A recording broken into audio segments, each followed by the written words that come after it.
Hello, I would like you welcome to the Spec, the weekly portion about the Parasha of the Torah. Now, right now in the first book that we are reading, and we just started Bamidbar, and in the portion that is called Naso. And this is the part. Just a second.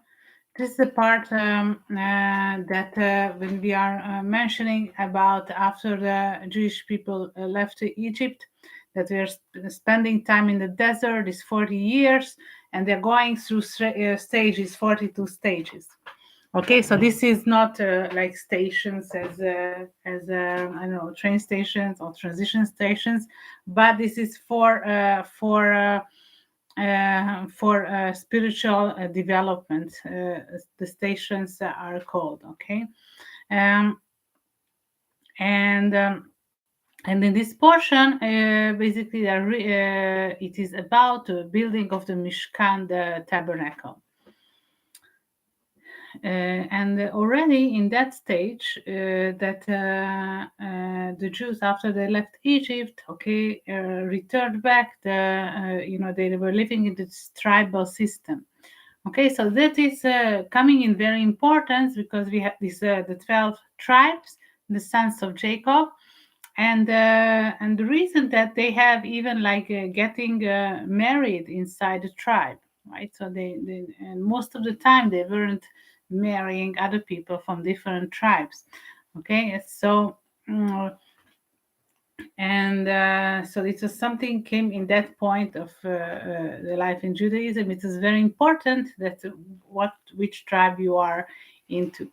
Okay, and now that when they are building the Mishkan, the communal, the big thing, so everyone want to contribute. Okay, and therefore in the second day of the building of the Mishkan, this is how the Torah describes. ביום השני הקריב נתנאל בן צוער נשיא יששכר, הקריב את קרבנו קערת כסף אחד 30 ו100 משקלה, מזרק אחד כסף 70 שקל בשקל הקודש, שניהם מלאים, סולת בלולת השמן למנחה. Okay, just a second, I will tell you in English. On the second day, Nathanael, the son of Tzuar, from the tribe of Issachar, did the offer. He presented for his offering one silver dish, weight thereof was 130 shekels, one silver basin of 70 shekels after the shekel of the sanctuary, Mishkan, both of them full of the fine flour, mingled with oil for a meal offering. Okay, so the first day was Judah, the oldest son that brought the offering. The second day is Issachar. Okay, and here when we read the portion, we had a changing in active.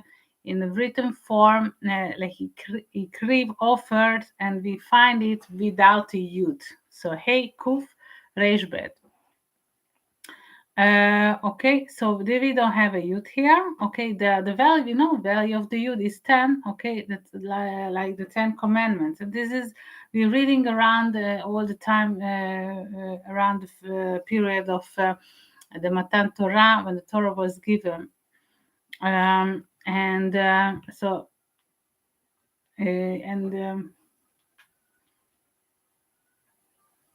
Okay, and remember the first tablet that was really broken because the sin of the golden calf, and that even these broken pieces were collected at that time, right? Okay, in the Mishkan, so that was kept in the Beit HaMikdash later on. And then the Creator forgave the Jewish people, and that was another luchot that was brought down into this reality. Yeah. So, okay, according to Rashi, why we don't have here a yud? Okay, because we agreed to make an offering. Okay, then it says in affirmation to you have to offer. And Reuven, was the oldest son of Jacob. Okay, and he gets some complaints here that he wasn't among the first one to bring the offering. So it really bothered him. That first was Yehuda, right? And then second we see Issachar. So therefore, for him, it's like being left over, like left behind, that he wasn't placed on the stage, that he was born according to the family. So why, like Issachar, become the second in the row, that he wasn't the second born, right? Okay.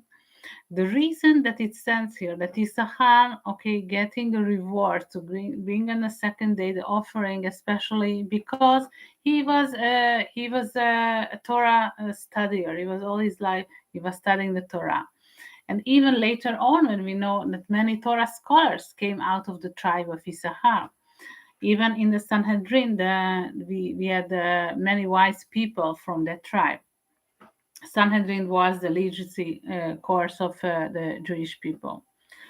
So we have here a missing yud, and yud is literally the smallest letter in the alphabet, okay? And that is going to the individual, to the me, okay? The meaning that is what I'm doing, what is my action that I'm doing in part of the Torah. So not to say that I'm very a small piece in the small sesame seed in the universe, right? But I'm one very powerful that can make action.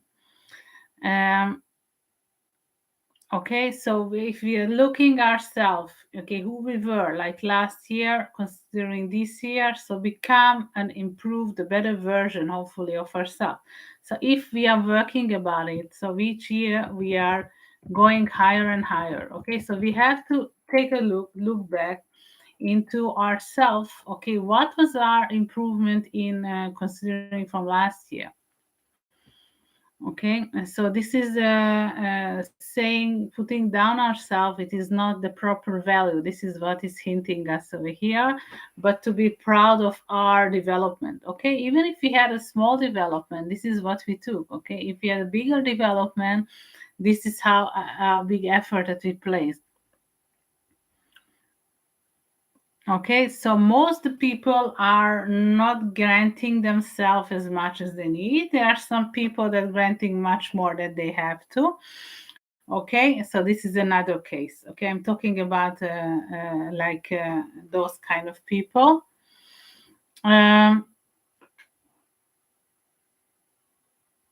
Okay, and we mentioned about the yud, and if you would writing the yud out here, yud vav daled.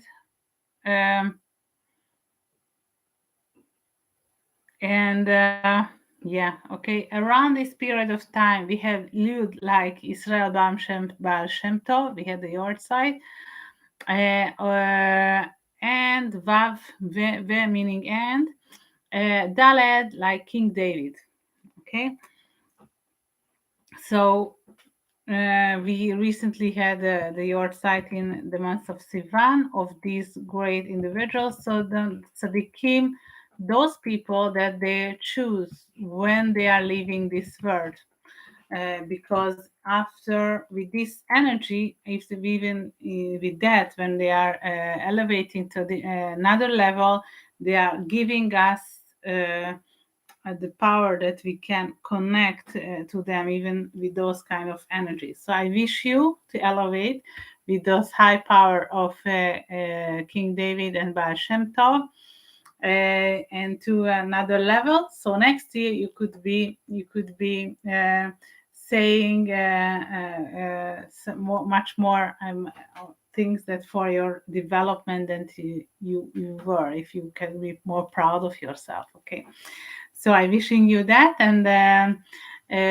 see you next week. Thank you.